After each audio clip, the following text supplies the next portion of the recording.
дуруд шунавандаҳои гиромӣ, ба таваҷҷӯҳи шумо рамани гузашти айёми нависандаи халқии Тоҷикистон Ҷумъа Одина аз силсилаи хониши бадиӣ. гуфтори 20. мергану солдатҳояш ба хандақи равобит ҷой шуданд, то ки баъди гузаштани биреговою ҳамроҳонаш немисҳоро бо оташ пешвоз гиранд. аммо дар ин вақт чашмаш ба як чизи мудаввари тӯбчамонанди сиёҳе афтод ки аз хамгашти хандақ берун ҷаста аз болои сангар рост ба сӯи биреговой парвоз мекард.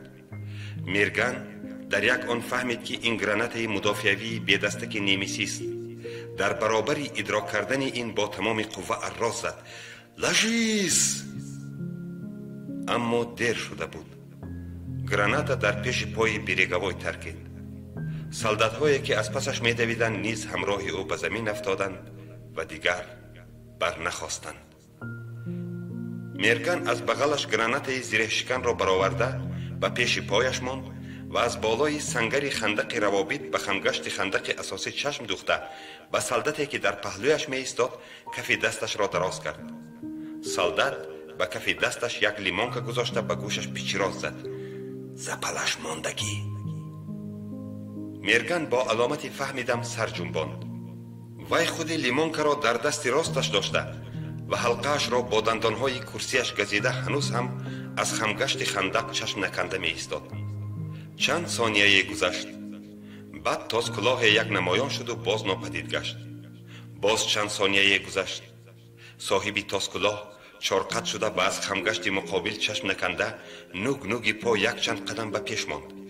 аз бас ки хандақи равобит чун хати уфуқӣ бо хандақи асосӣ мепайваст, немис мергану ҳамроҳонашро дида натавонист.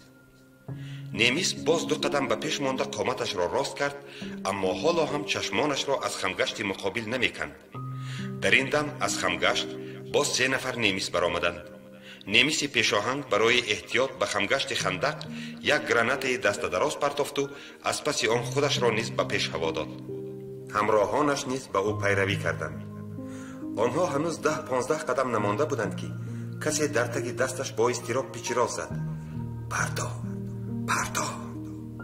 мерган бо ҷаҳл ҳалқаи гранатаро канду сонияе дар дасташ нигоҳ дошта баъд ҳаво дод. танҳо як немис ки аз ҳама қафо буд ба хамгашти хандақ ҷон ба саломат бурд ва баъд аз сонияе аз он ҷо гранатаи дастадарозе ба парвоз омад. мазмун немис ё сарбози корнадида буд ё сарбози беҳунар.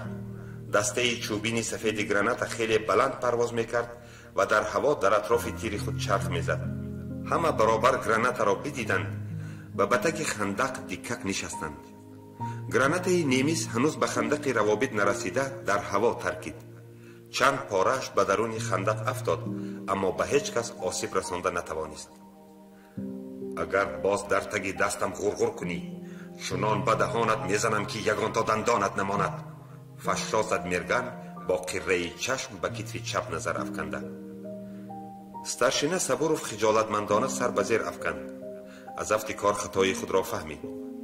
бале, мазмун лейтенанти калон мехост ки немисҳо наздиктар оянд ва баъд гранатаро партад. ана ӯ старшинаи рота ки то ҳол худро сарбози кор дида ва ҳушёру зирак мешумурд, дар таги дасташ бемавқеъ ғурғур карда ба тезтар партофтан таҳрик намуд ва як немис бо айби ӯ муфт аз марги муфоҷиъ халос шуд. бале, маҳз бо айби ӯ. вагарна лейтенанти калон немиси чаҳорумро низ рост ба ҷаҳаннам мефиристод.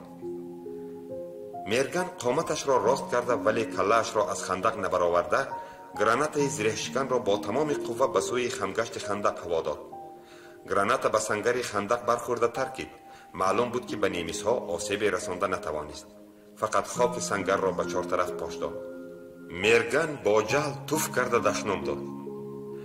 аз паси мерган Сабуров бархост то ки рост ба ҳадаф бизанад ва дар назди лейтенанти калон ки ҳоло командири рота ва аз ин рӯ командири бевоситаи ӯ буд гуноҳи худро ҷуброн кунад. каллаашро аз хандақи равобит бароварда ва хандақи асосиро нағзакак ба нишон гирифта гранатаи дасташро ҳаво дод. ҳанӯз граната дар ҳаво буд ки чизе ки аз оташ, не аз оташ, балки аз оҳани гудохта ҳам тафсону сӯзондатар буд, бано гӯшашро лесида рафт. сабуров ба афтодани гранаташ мунтазир нашуда худро ба таги хандақ партофту даст ба гӯшаш бурд. баъд кафи дасташро ба пеши чашмонаш оварда дид ки хунолуд. дар баробари дидани хун рангаш парид ва бехудона аррос кашидан гирифт. санитар! санитар! санитарро ҷеғ занед! зудтар! мерган дар ин вақт хамгашти хандақи асосиро мушоҳида менамуд. аз он ҷо боз як гранатаи чӯбинадасте ба парвоз омад. мерган боз худро ба таги хандақ ҳаво доду бо қирраи чашм ба гӯши Сабуров назар афканд. гӯши Сабуров як тангаи даҳдинӣ бар ин сурох ва аз атрофи сурохиаш хун метаровад. мерган ба ҳарду солдати ҳамроҳаш фармуд ки аз хамгашти хандақи асосӣ чашм накананд ва агар немисҳо аз он ҷо сар бароранд бо граната зада маҳв кунанд. ва баъд ба Сабуров ки ҳоло ҳам санитарро фарёд мекард рӯ оварда бо лабханди заҳррез гуфт: чаро ин қадар барзагов бар ин аррас мезанӣ? туро ҷин ҳам назадааст. фақат немисҳо ба гӯшат тамға зер карданд. акнун занат туро гум нахоҳад кард. ва аз киссааш як лӯла бинт бароварда ва лифофаашро бо дандон канда ба дасти Сабуров дод. ма гӯшатро банд. Сабуров то ҳол гумон мекард ки тир ба сараш задааст ва танҳо акнун ба гӯшаш задани тирро эҳсос намуд. вай бинтро ба гӯшаш пахш карда ва тез мижа зада менишаст. дардаш то рафт пасандатар мешуд. вай акнун сахт хиҷил буд. мерган дар таги хандақ нишаста фикр мекард. ҳамроҳон аҷибе афтода буданд. аз як хамгашти хандақи асосӣ то хамгашти дигараш 60-70 метр буд. хандақи равобит бо хандақи амудӣ тӯл кашида ба мобайни ана ҳамин хамгашти хандақи асосӣ такя менамуд. бинобар ин ҳоло мергану ҳамроҳонаш бо хандақи асосӣ на ба пеш рафта метавонистанду на ба қафо. ҳамин ки ба он ҷо пой мегузоштанд ҳатман ҳадафи тир мешуданд. дар хандақи равобит ҳам дер истода наметавонистанд. ҳар дақиқа гоҳ дар паси он ва гоҳ дар пеши он гранатаи дастадарозе метаркид. яқин буд ки дер ё зуд ягон тои он ба даруни хандақи равобит афтода метаркад. он гоҳ ҳамаашон муфт ҳалок хоҳанд шуд. хуш, кани роҳи халосӣ, кани. зимнан роҳи халосӣ буд. ротаро партофта бо хандақи равобит ба хандақи дуввуми мудофиа гурехтан. ана ягона роҳи халосӣ. вай мерган партизан, савора аскари қадима, не савора афсари қадима ротаашро партофта ба хати дуввум гурезад? не, аз ин марг ҳазор бор авлодтар аст. аммо илоҷ ку? гранатаҳо ҳам тамом шуда истодаанд. ҳамагӣ 3 та монд. тирашон ҳам тамом шуда истодааст. бе граната ҳеҷ кор карда наметавонанд. фақат худро муфт ба куштан медиҳанд. шармандагӣ. ногаҳ мерган ба хотир овард ки дар байни онҳову немисҳо заминкане ҳаст. онро зводи сапёрҳо барои худ сохта буд. заминкани мустаҳкаме. ба болояш 4 қабат болор партофта ва 1 метр бар ин хок андохта буданд. баъд сапёрҳо онро тарк карданд ва зоди берегавой онро ишғол намуд. дар он ҷо бояд ҳатман гранатаву тир бошад. охир зводи берегавой яроқу аслиҳаашро дар он ҷо нигоҳ медошт. шояд аз сапёрҳо камтар тол ҳам боқӣ монда бошад. аммо ба он ҷо расидан кори осон нест. мерган чорзону шуда оҳиста каллаашро аз хандақи асосӣ баровард ва дар худи ҳамон сония як силсилаи дароз ва ҷафси тири автомат аз пеши бинияш вижҷозанон гузашт ва ҳатто бӯи сурби тафта ва борути сӯхта ба машомаш зад. мерган боз худро ба қафо ба хандақи равобит кашид ва солдати сурхпӯстеро ки худи ӯ бар ин баландболо ва қоқина буд бо имои ангушт ба наздаш ҷиғ зад. солдат чорғова ба наздаш омад. граната дорӣ? лабашро ба гӯши солдат расонда пичироз зад мерган. солдат 2 ангушташро нишон дод. ба ҳардуяш запал монд. фармон дод мерган ва баъд аз гузоштани запалҳо бо овози баланд то ки дигарҳо бишнаванд замб намуд. ҳозир тайёр шуда меистӣ. ҳамин ки парто гуфтам яктоашро мепартоӣ. баъд старшина аз таги хандақи асосӣ ба дари заминкан нигоҳ карда меистад. ҳамин ки ман намоён шудам вай ба ту боз парто мегӯяд ва ту гранатаи дуввумро мепартоӣ. фаҳмо? ҳар се бе ҳеҷ шарҳу тафсир мақсади Мерганро фаҳмиданд ва бо аломати тасдиқу тақдир сар ҷунбонданд. Мерган дар канораи хандақи равобит чорғова меистод. Солдати сурхпӯсти баландболо, граната дар даст ва чашмонашро нимроғ карда ба хамгашти хандақ дар он ҷое ки немисҳо пинҳон шуда буданд чашм дӯхта меистод. дили ӯ ҳоло аз ғурур ва ифтихор лабрез буд. охир лейтенанти калон, чунин афсари далеру бебок, чунин кореро ки ҳаёту мамоташ маҳз ба чӣ хел анҷом ёфтани он вобаста аст, на ба дигарон, ҳатто на ба старшинаи рота, балки ба ӯ, ба ефрейтор Кравцов супурд. «Парто!» наъра кашид Мерган. Кравцов қулоч кашида бо тамоми қувва гранатаро ҳаво дод. вай баъд аз ҳаво додани граната худро ба таги хандақ напартофт, балки парвози онро назора намуда истод. граната парвоз карда рафта рост ба нишон дар паси хамгашт ба даруни хандақ зад. бинобар ин вай чапак зад ва мастона худ ба худ хитоб намуд: «Қандата зан, Кравцов, қандата зан!» ва ба мобайни ду кафали Сабуров ки ҳоло дунг истода ва сарашро андаке ба хандақи асосӣ тиққонда ба чорхези Мерган назора менамуд, як лағат зад: «Ҳоло сабр кардаист, рӯзата сиёҳ мекунам». васъияташро дигар накарда хурумгоз зад старшина. Кравцов боз ба хамгашти хандақ ки дар он ҷо немисҳо пинҳон шуда меистоданд ва онҳоро маҳв кардан мехостанд назора менамуд ва дар баробари ин гоҳ-гоҳ бо қирраи чашм ба мавқеи полки ҳамсоя назар меафканд ки дар он ҷо немисҳо хати якуми мудофиаро рахна намуда ба сӯи хати дуввум мешитофтанд. ногоҳ ба дилаш аланга афтод. чаро ин ходаи нимсӯхта ва барчӯб ба ақибнишинӣ фармон намедиҳанд? охир тангҳои пешоҳанги немисҳо аллакай аз хати дуввум ҳам гузаштанд гӯ. ҳанӯз фикрашро ба охир нарасонда буд ки Сабуров арроз зад: «Парто!» Кравцов қулоч кашида гранатаи дуюмро ҳам партофту аз болои старшина хам шуда ба хандақи асосӣ назар афканд. Мерган автоматашро ба гардан овехта, ба зери бағалаш борхалтаеро фишурда ва бо дасти дигар симеро кашола карда ба сӯи хандақи равобит медавид.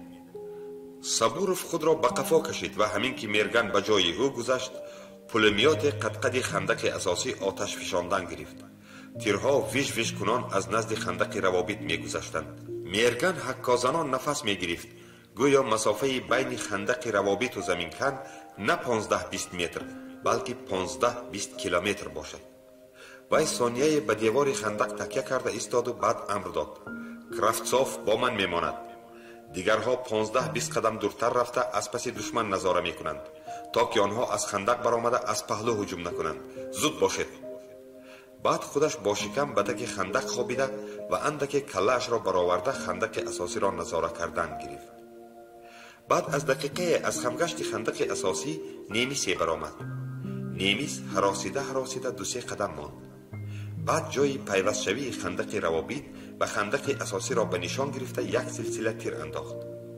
боз сонияе нигоҳ карда истоду як силсилаи дарозтаре тир зад ва чун дид ки ба ӯ ҳеҷ кас ҷавоб намедиҳад, ба қафо нигоҳ накарда бо дасташ ишора намуд. аз хамгашти хандақ боз ду немис нуг-нуги пой қадам монда ва ҳаросон ба пеш чашм дӯхта ба вай наздик шуданд. онҳо чанд сонияе бо диққат гӯш карда истоданду баъд ба пеш лӯка гирифтанд. ҳамин ки онҳо ба заминкан наздик шуданд, Мерган симро сахт ба сӯи худ кашид ва то ки пардаи гӯшаш аз мавҷи таркиш накафад, ба ҳамроҳаш арроз зад: «Даҳонатро кушо!» аввал хок ва баъд болорҳои болои заминкан ки ҳар кадом 4 метр дарозӣ ва қариб 1 метр ғафсӣ доштанд, ба ҳаво ба баландии 15-20 метр бархостанд. баъд гулдуроси гӯшкаркунандае баланд шуд. болорҳову хоки болои заминкан дар ҳаво андаке парешон шуда боз ба замин фурӯ рехта, чун садди хокиву чӯбӣ миёни хандақи асосиро бастанд. Мерган баъд аз фурӯнишастани хоку чӯбҳо аз ҷой бархост. Кравцов бо ду даст аз ду бари рӯяш гирифта аз лабонаш сахт бусид. Сабурову ҳамроҳаш ки аз ин таркиши мудҳиш сахт тарсида буданд, ба сӯи ӯ медавиданд ва чун диданд ки командирашон аз таги хандақ бархост, қадамашонро сусттар карданд. дар ин сония аз дуроду از قعر لشکرگاه پولک همسایه صدای عجیبی برخاست. میرگن در عمرش این خیل صدا را نشنیده بود. این صدا از غرش اسناریادهای وزنین هم مدهشتر بود. میرگن به سوی صدا نظر افکند. 4-5 کیلومتر قفاتر در پس خندق دوم پولک همسایه تلی درازرویی خاکی طول می کشید. بلندیش از 10-15 متر بیش نبود، اما خیلی و خیلی طولانی بود. از نزد دهچه‌ای که از آنجا چون لکه سیاه به نظر می رسید آغاز یافته و از شمال راست به جنوب طول می کشید و در بین سراب چنگالود از نظرها ناپدید می گشت. انا حالا از کناره شمالی این تل، از قریبی دهه، این صدای عجیب برمی خواست و از آنجا ستاره های دمدار که از آنها آهنی گداخته می ریخت به پرواز می آمدند. اوره اوره کاتیوشا ها کاتیوشا ها. چپک زنان در جایش چرخیده اراس می زد کرفچاف. میرگن اکنون فهمید که این حمله مینومیت های ریاکتیوی است و آنها نیمیس ها را با مینه های ترمیتی آتش فکن کوفته ایستادند. باز 2 دستگاه ریاکتیوی به کار در آمد. اکنون تمام دشت به بحر آتش تبدیل یافته بود. در صحرا آتش غیل می خورد، موج می زد و به پیش می جهید. تنگ های فولادی چون خرمن خاشاک خشک و غازنان می سوختند. آتش مینومیت های ریاکتیوی همگی 1 یا 1.5 دقیقه ادامه داشت. با وجود این همه آن تانک ها و پیاده اسکرهای نیمیس را که استحکام یکمی پولک همسایه را رخ نکرده به قلب لشکرگاه می شتافتند، با شاخ جاروبی عظیمی آتش فشان رفته پرتافت. و آن قسم ها که به استحکام یکمی لشکرگاه سویتی نزدیک شده بودند و با گرانات هایشان زپل جای کرده برای با یک حمله اشغال کردن آن تیاری می دیدند، سراسیموار عقب می نشستند. سربازها با دشمنی عقب نشسته ایستاده چیکار کردنشان را نغز می دانستند. بله، این هجوم را هم زده گرداندیم از دلگذران میرگن. اما فردا احوال چی می شده باشد؟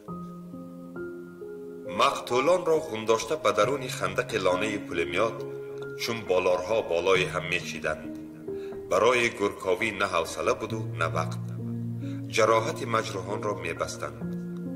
آن مجروحان که جراحتشان سبک بود و به کمک دیگران راه گشته می توانستند، با خندق روابط به نزد پونکت دیدبانی کماندیر رات می آمدند و بعد از بین کوهان تل درازرویه گذشته به سوی بتالیون سنیتری که در آن قریبی شتاب پولک واقع بود می شتافتند. آنها خرسند بودند که از این قیامت قایم جان به سلامت بردند. بنابراین می خواستند که از این موضع مخوف که مرگ از زمینش بر می خواست و از آسمانش فرو می ریخت هرچی زودتر دور شوند. میرگن در پاشنه تپچه که در بالای آن پونکت دیدبانیش واقع بود نشسته سیگار می کشید و با تحسر از پس مجروحان نظاره می نمود. حالا هم از هوا بوی غلیظ دود، باروت نیم سوخته و آهنی تفته می آمد. سترشینه صبوروف از خندق روابط جسته برآمده به سوی میرگن روان شد. وی خسته حالانه به پهلوی کماندیرش نشسته غرونگاز زد. از تمام رات تنها 23 نفر ماند. میرگن حرفی نگفت. سیمانیان و بیرگوای هم هلاک شدند. میرگن باز حرفی نگفت، چون که هلاکت هر دو را با چشم خود دیده بود. کاولینکا هم باز غرونگاز زد. صبوروف خون به مینه اش زد. میرگن از گریبان سترشینه گرفته و با شست کشیده به خود جفت کرد و راست به قعر چشمانش نگریسته بی خودانه نعره کشید. تو چی گفتی؟ کاولینکا دروغ نمیگویی؟ و در خود همان لحظه احساس نمود که سترشینه دروغ نمیگوید. چرا دروغ گوید؟ از این دروغ به وی چی فایده؟ ناگه آتش درد و علم از قعر دلش غلغله زنان بالا جهید و به 2 دانه مرواریدی گداخته تبدیل یافته از کنج 2 چشمش فرو ریخت. چرا این خیل؟ چرا فلک به هر کسی که او دل بندد بر ریشه عمرش تبر میزند؟ چرا؟ سترشینه صبوروف که پیوسته افزای میرگن را مشاهده می نمود در اول سخت حیران شد. چرا لیتنانت کلان از مرگ افسرها نیو، از مرگ یک سرژانچه عادی اینقدر خفه شد؟ یا برای آنکه کاولینکا معاونی خوب بود؟ بله، باید همین خیل باشد.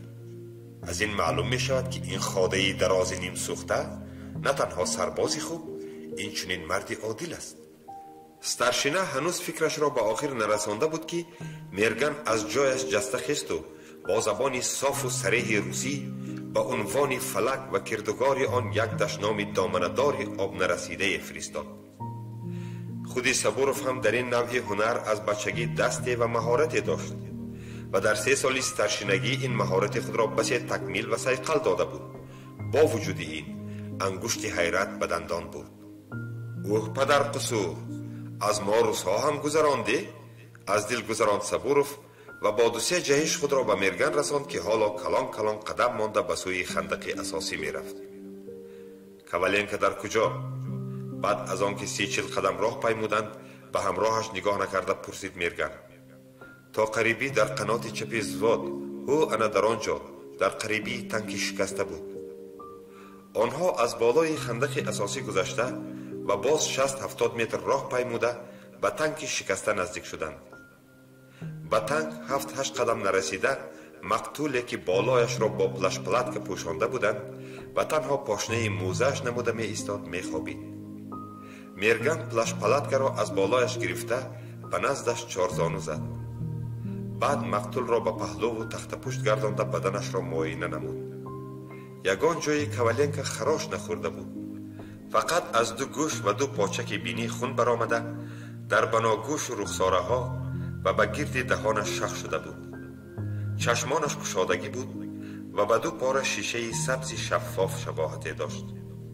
میرگن چخیل هلاک شدن کاولینکا را تصور کردنی شد. از افتکار کاولینکا چون می بیند که تانک دشمن نزدیک آمده ایستاده است از خندق خزیده می براید و 40-50 قدم به پیشواز تانک گوگ می کشد و بعد قامتش را راست کرده با گرانات به تسمه چرخش می زند. بنابراین از موج ترکش گرانات خود هلاک می شود. چرا و این خیل کرد؟ از دل گذران میرگن. چرا از دورتر نزد؟ و اندکی ملاحظه کنان نشست و خودش جواب داد. از افتکار 1 تا گرانات داشت و یقینا به نشان زده به عوض جان خود جان رفیقانش را خریدن میخواست. میرگن از قید فکر و خیال خود را آزاد کرده به همراهش روی آورد. ویرا میداند. صبوروف با علامت انکار سر جنباند. وی حالا هم به مجروحان آواره. بی وی کارمان چطاب میشد. میرگن جسد کاولینکا را با بالای دستش برداشته و از خندق اساسی 50-60 متر گذرانده با احتیاط به زمین گذاشت. سپس قامتش را راست کرد و به افق چشم دوخته غرونگاز زد. رو ویرا را خبر کن. بگذار آمده خیر و خوش کند. بعد و یولیو را به بالای هو انا آن تپه برده علاهیده میگرانیم. و نگاه تعجب آمیزی ستارشینا را دیده با تشدد نعره کشید. آها، علاهیده آنها به گوری علاهیده حق دارند. آنها به گوری علاهیده حق دارند. میرگن به پهلوی جسد معاونش نشسته 1 سیگار پیچاند. هنوز 2-3 قلاب نگرفته بود که کرافسوف حقازنان دویده آمد. رفیق لیتنانت کلان، شما را سنیتر که پرسیده ایستاده است. وی سخت مجروح در دم مرگ. در زندگی هم باز 1 بار لیتنانت کلان را دیدن میخواهم میگوید. از خندق ویرا جسته برآمد. کنی وانیا، با وی چی شد؟ هنوز از دور با اضطراب نعره کشید او. میرگن از جایش خسته و پشت شیمش را افشانده به سوی خندق روابط روان شد و بعد از 30-40 قدم باز ایستاده به قفا نظر افکند. ویرا که تا حال سری کاولینکا را به بالای زانویش گرفته می نشست آن را آهسته به زمین ماند و از جایش خسته با کف 2 دستش هر 2 گوشش را محکم پخش نمود. ناگه غریوی جانگدازی بلند شد.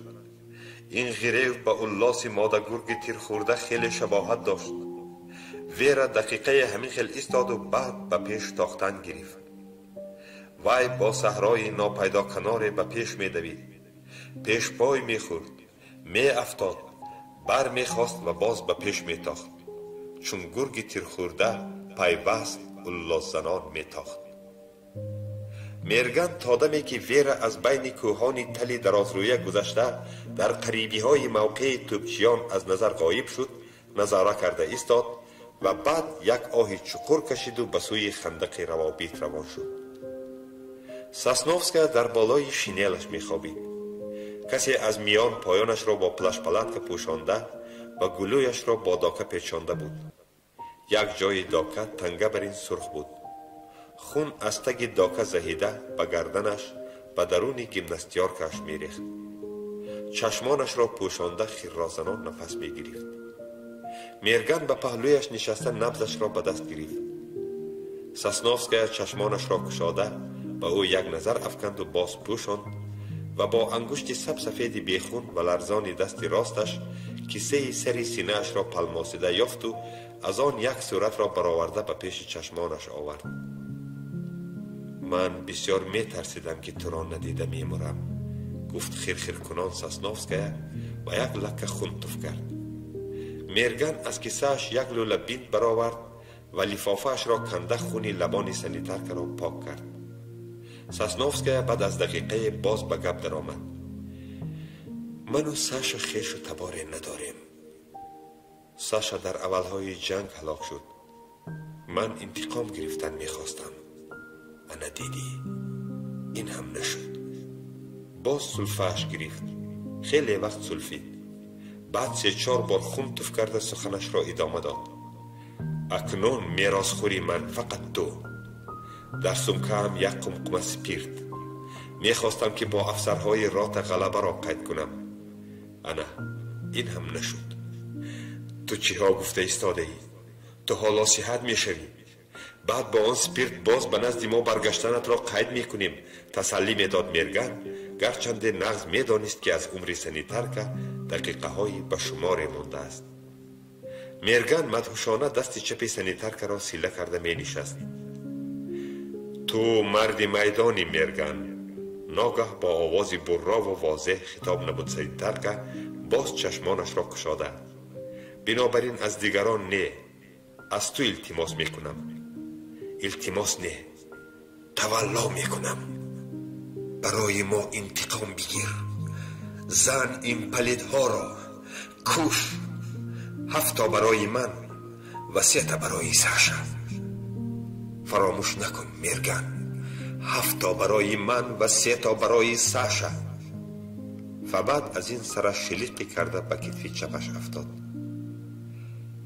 میرگن دست ساسنوفسکا را سر داده صورت را به پیش چشمانش آورد. در آن ساسنوفسکا با جوانمرد عکس یافته بود. آره وی در صورت خیلی جوانکک بود و به لوبه که میرگن میشناخت خیلی کم شباهت داشت. قیافه همراهش خیلی ساده بود اما از نگاهش معلوم بود که مردی خیلی کشاده دل و شوخ طبع است. میرگن صورت را تماشا کرده به اختیار پیوست پیچ راست میزد. 7 تا برای من، 3 تا برای ساشا. 7 تا برای من، 3 تا برای ساشا. چند دقیقه همین طور نشست و چند بار این کلمات را تکرار کرد. این را خودش هم نمیدانست اما ارنگ احساس می‌نمود که خیلی وقت در اینجا نشسته این کلمه را پیوسته تکرار می‌کند. ناگه به پهلو نظر افکنده دید که کرافتسوف با چشمانی چلک پلک و دهانی باز به او می‌نگرد. این میرگن را به خود آورد. او از جایش خست و با آواز خسته گفت: این را هم به نزد دیگران بر. بگذار همراهشان گور کنند. آخر او هم جنگاور بود و در میدان شهید شد و وسیع قدم مانده به سوی کاولینکا روان شد. کاولینکا در جایش نبود. میرگن به سوی تپه نزد پونکت دیدبانی نظر افکند. در آنجا 4 سرباز با سرداری سرشینه زمین میکافتند. چون این را مشاهده نمود باز زیر لب غرونگاه زدن گرفت. 7 تا برای من، 3 تا برای ساشا. 7 تا برای من، 3 تا برای ساشا. در قریبی تپه کرافتسوف باز به او رسیده گرفت. آنها پهلو به پهلو قدم می زدند. هر دو بلند بالا و گزگوشت بودند. فقط یکی سیاه چرده و دیگری سرخ پوست. کرافتسوف از شباهت خود با لیتنانت کلان بسی افتخار داشت و در نزد رفیقانش چندین بار خودستایی کرده بود. مردانی بلند بالای گزگوشت سربازی حقیقی اند. انا در تمام راتا، نه بلکه در تمام بتالیون، میرگم بر این افسر و او یعنی کرافتسوف بر این سربازی دلیر نیست. و بعد از دقیقه پیوست زیر لب قرونگاز زدن همراهش را احساس نموده سخت ترسید. مبادا لیتنانت کلان دیوانه نشده باشد. فقط همینش کم بود. کرافتسوف از آرنج میرگن محکم گرفته باز داشت و بعد یک سختکک تکان داد و به چشمان خون گرفته از چشم دوخته با تشدد خطاب نمود. رفیق لیتنانت کلان، خود را به دست گیرید. خود را به دست گیرید رفیق لیتنانت. میرگن چند ثانیه به همراهش چشم دوخته ایستاد و بعد به خود آمده با جهل به زیر پایش توف کرد. خاک بر سر این زنک. وای از کجا پیدا شد؟ از کجا پیدا شد؟ چرا باری خود را به گردن من بار کرد؟ مگر باری خودی من کم بود؟ کرافتسوف در جواب حرفی نگفت. چی هم میگفت؟ آنها بقیه راه را خاموش طی کردند. 2 قبر تیار بود. ستارشینه و سالدات ها به میرگن نگاه کرده می ایستادند. قبر به زور به زانو می رسید. میرگن هر دو دستش را به درون قبر گذاشت. بالایشان را با پلش پلاتک پوشاند و یک مشتی خاک پرتافت. آفتاب از قیام گذشته بود. نوری آفتاب حالا از بین پرده غفص چنگ و غبار که تمام فضای بیابان را پوشانده بود گذشته نمی توانست. خودی آفتاب چون تشت خونین به نظر می رسید و حالا با عجله به سوی غرب می غیلید.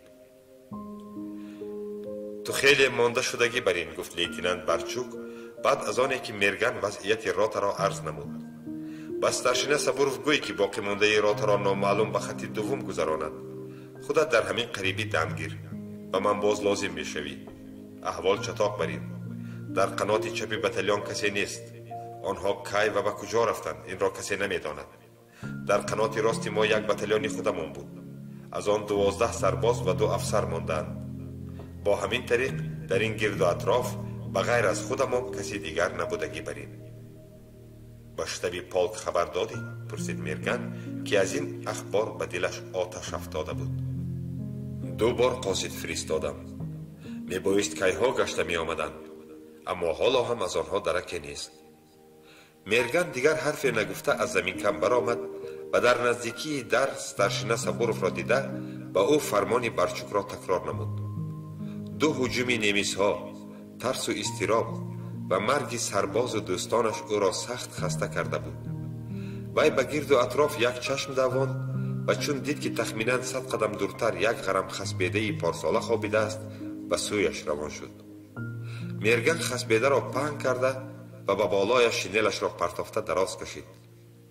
کرافتسوف که بعد از مرگ پاپاف و کاولینکا پاسبانی و خدمت میرگن را اختیاری به عهده گرفته بود آمده به پهلویش نشست. بعد از دقیقه نفسگیری میرگن هموار و منظم شد. فقط از بین راغ دندانهای زردش خیرخیری پستی برمیخواست. تخمینا بعد از نیم ساعت از دور ستارشینه سبوروف نمایان شد. وی به نزد میرگن آمده و اکنون دست به چکه برده از اجرای سپارش عرض کردنی بود که کرافتسوف با علامت ساکت باش انگشت به لب برده و با سرش به پهلویش اشاره کرده گفت شین. بعد عرض میکنی. سبوروف نشست. ما سیگار پیچان، گفت کرافتسوف حادثه در خندق روابط روی داده را به خاطر آورده و تبسم کنان یک پارچه گازیت را به ستارشینه دراز کرده. ستارشینه تبسمی او را دیده نیز آن واقعه را به خاطر آورد و با دست دراز شده کرافتسوف با جهل زد. برای چی در خندق روابط با لغت زدی؟ و به جواب منتظر نشده به 2 پوپیزه گذشت. اگر باز یک بار این نامعقولیت را تکرار کنی با 1 تیر زده میکشمت. فهمیدی؟ با 1 تیر. مرا تیر میزدگی حالا از آچه‌اش تولد نشده است. بله از آچه‌اش تولد نشده است. تو به نیمیس ها تیر زن. اگر زور باشی به نیمیس ها تیر زن. مباحثه آنها را ترتری متوسیکل قطع کنند. متوسیکل پراقتدار غنیمتی که با آن 2 افسر سوار بودند در نزد زمینکن باز ایستاد. برچوک از زمینکن دویده برآمد. یکی از آن افسرها آلفته سیدروف بود که او را در تمام پولک خرد و کلان می‌شناختند و دیگری کماندیر راتهی رزویدکچیان لیتنانت کلان مارتینوف. سابوروف و کرافتسوف با دقت افسرها را مشاهده می‌نمودند. افسران درباره چیز گرم و جوشان بحث می‌کردند. برچوک سرخ شده اراس می‌زد. ناگه شمال دیدوی آواز او را به گوش سابوروف و کرافتسوف رساند. نمیمانم گفتم نمیمانم. شمال دیدو سمت وزش خود را دیگر کرد و آنها دوام مباحثه افسرها را شنیده نتوانستند. کرافتسوف از کتف میرگن گرفته و تکان داده بیدار کرد. میرگن از خواب خیسته به جایش نشست و چشمانش را مالیده به کرافتسوف نظر افکند. کرافتسوف با دستش به سوی افسرها اشاره نمود. میرگن از جایش برخاست. در این وقت برچوک با 2-3 جهش خود را به متوسیکل رسانده کلیدش را گرفت. میرگن یک تا قدم پرتافته به سوی افسرها روان شد. بعد سیدروف با 2 جهش خود را به برچوک رسانده و کف دستش را به پیش یازانده اراز زد. کلید را بده نابکار، کلید را. برچوک دستانش را به پشت کرده و از سیدروف چشم نکنده عقبناکی میرفت. ناگاه سیدروف باز با 2 جهش خود را به برچوک رسانده با حرکتی چست و چالاکی بکسیاری یک تا به زیر منهج زد. برچوک به تخت پشت افتاد. میرگن این را دیده چارخیز گرفت و زتوار افطمت را با جهل به قفا کشیده سر داد. زتوار شرکا زنان قلف شد. سابوروف و کرافتسوف نیز به او پیروی کردند.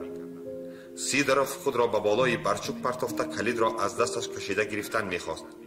برچوک با تمام قوت تاب خورده از تخت پشت به شکم برگشت و دست کلیددارش را به تگ شکمش خورد کرد. سیدروف دست دیگری برچوک را تاب داده به تخت پشتش گرداندنی میشد، اما هیچ زورش نمی رسید. هنوز 30-40 قدم مانده بود که میرگن با تمام قوه نعره کشید. «Встать, сволочи! Расстреляю!» و به هوا 3 تیر انداخت. اول سیدروف چون برق جسته خیست، بعد برچوک، اما لوندا نه. وی شیمش را افشانده به سوی میرگن برگشت. در یک کنج چشمش یک قطره کلان اشک آویزان شد. چیگه؟ رو آورد میرگن به لیتنانت سیدروف میلی افطمت را به شکمش راست کرده. کی به تو کلموش شتاب حق داد که افسری جنگی را بزنی؟ کی؟ بعد از ثانیه سابوروف و کرافتسوف نیز رسیده آمدند. آنها هم شکم سیدروف را به نشان گرفتند. رنگ از روی سیدروف پرید. پایهایش بیمدار شدند و روده و روچکش رفته به تخت پشتش چسبیدند. آخر اینجا خط پیشی جنگ. در اینجا نه کماندیری پولک است و نه تریبونالی حربی. پدرش هم خیلی دور در مسکو. این سیاه قاقی دراز جلادی حقیقی برین. میگویند که اگر برچوک تمام عالم را ترکان گوید ترکاندن میگیرد. و چی پروا دارد که پدرت گنرال است و تو پسری یکه و یگانه اش. این فکر و خیال برقوار معنی سیدروف را سوزاند و لیتنانت کلان مارتینوف در خود همان لحظه آن را ادراک نموده چالاکانه با تنه خود همراهش را پناه نموده دست به چکه برد. رفیق لیتنانت کلان، اجازه دید مراجعت کنم، گفت او متعلقانه قد افراخته. تمکین، ناترسی و تملق مارتینوف اسیر کرد. میرگن میلی افطمت را پایان فراورده با علامت تقدیر سر جنباند. کرافتسوف و سابوروف نیز میلی افطمتشان را پایان کردند. برچوک هنوز هم منهش را مالیده با خشم به سیدروف چشم دوخته پیوست دشنام میداد. ما از کماندیری پولک فرمان گرفتیم، عرض میکرد مارتینوف، و آن را به کماندیری بتالیون لیتنانت برچوک رساندیم. اکنون ما دیگر کاری نداریم. رفتن میخواهیم، اما برچوک نمیماند. کلیدی متوسیکل را نمیدهد. شما مردی عالم و آدم دیده مینمایید. خودتان به ما قاضی شوید. با احترام سخنش را به آخر رساند. کماندیر راتهی رزویدکچیان و یک قدم به پهلو گذاشت تا که میرگن همراهش را نیز دیده تواند. کی پولک عقب نشست. کی باز صبح سرخ شده اراز زد برچوک. کی آخر 4 ساعت پیش چرا فرمان را در وقتش نرساندید؟ چرا یک بتالیون را گرفته گریختید؟ اکنون من با سربازان پیاده و مجروح چیکار میکنم؟ چی خیل به شتابی پالک که ماشین سوار است رسیده میگیرم. لیتینانت سیدروف اکنون دهان گشودنی بود که مرگان دستش را با علامتی اندکی صبر کن بالا کرد و با تنگدلی و خسته حالی به برچوک روی آورد. آتشین نشو، عراس نزن، نرم نرمک و آهسته آهسته فهمانده ده که از آنها چی میخواهی و آنها از تو چی میخواهند. خوب شده است مرگان سلیمویچ، من به تو صورت واقعه را به تفصیل نقل میکنم. بعد از هجوم کاتیوشه ها، یعنی رسا 4 ساعت پیش، شتابی پالک از بالا برای عقب نشینی فرمان میگیرد. فهمیدی؟ مرگان با علامت تصدیق سر جنباند. انا اگر فهمیده باشی دوامش را گوش کن. کارمندان شتاب از جمله این کلموش ها از سراسیمگی و یا ترس و هراس فرمان را به ما نرسانده به ماشین ها سوار می شوند و یک بتالون را گرفتن می گریزند. تنها بعد 50-60 کیلومتر می فهمی؟ تنها بعد 50-60 کیلومتر می فهمند که 2 بتالون دیگر را فراموش کردند. برچوک اندکی توقف کرده ششش را از هوا پر کرد و آوازش را اندکی بلندتر کرده سخنش را دوام داد. بعد انا این 2 آلوفته را به موتورسیکل سوار کرده با راههای خلوت صحرایی به نزد ما میفرستند. اینها فرمان را به ما رسانده باز گریختنی، تمام مسئولیت را به گردن من بار کردنی. مرگان مقصدی برچوک را تنها اکنون فهمید. وای اندکی تاب خورده به بکی موتورسیکل 3 تیری برشمار زد. از 3 سوراخ خردکک بنزین تراویدن گرفت. این را دیده سیدروف و مارتینوف با جهل به غلاف تپانچه دست بردند. کرافتسوف و صبوروف автоматشان را به شکمی آنها راست کردند. برچوک با تمسخر گفت: اینجا شتابی پالک نه. در اینجا هر گونه مسئله را زود حل میکنند. بله زود حل میکنند در 1 ثانیه. مرگان از کیسه‌اش قوطی گوگرد را برآورده یک باره 10-15 گوگرد چوب را آتش زده به بالای بکی موتورسیکل پرتافت. چند ثانیه به لنگه بنزین نگاه کرده ایستاد و بعد به افسرها روی آورده با قطعیت فرمان داد: تو لیتینانت کلان مارتینوف با سترشینه صبوروف رفته باقی مانده بتالون ما را جمع کرده میاری. تو لیتینانت سیدروف با ефрейтор کرافتسوف بتالون دوم را. گپ تمام. از پی فرمان شوید. زود باشید. هوا تاریک نشده همه را جمع کردن لازم. هر 4 برابر دست به چکه بردند. وقتی که آنها دور شدند برچوک باز به دشنام آغاز نمود. رزیل ها، پدرسک ها به موتورسیکل سوار شده با راههای خلوت گریخته رفتن میخواستند. تمام مسئولیت را به گردن من بار کردن میخواستند. بیگذار همراه ما عقب بنشینند. بیگذار چی بودن محاصره را چشیده بینند. مرگان با یک دستش به کتف برچوک تپ زده و با دست دیگرش یک پارچه گازیت دراز کرده گفت: همه‌اش را میبینند ایگنات، همه‌اش را. آنش آب برد، الحال این را گیرو یک دود کن. و بعد به آفتاب که تا غروبش 3-4 نیزه بر این مانده بود نظر افکنده با اضطراب علاوه نمود: آیا تا تاریک شدن هوا همه را جمع کرده میتوانیم؟ کسی را به نزد توپچیان فرستادن لازم. گفت برچوک با دوربین موقع توپچیان را مشاهده کرده. در آنجا آدم زنده بودگی برین. آفتاب تا رفت پایانتر میغیلید. انا یک لبش به افق رسید. ناگاه گجری چرخی به گوش رسید و مرگان سرش را بالا کرد. شما романи گذشته ایامی نویسنده خلقی تاجیکستان جمعه اودینه رو در قرائت هنرپیشه خلقی تاجیکستان نورالله عبدالله از سلسله خوانش بدیعی شنیدید. انجام گفتار 20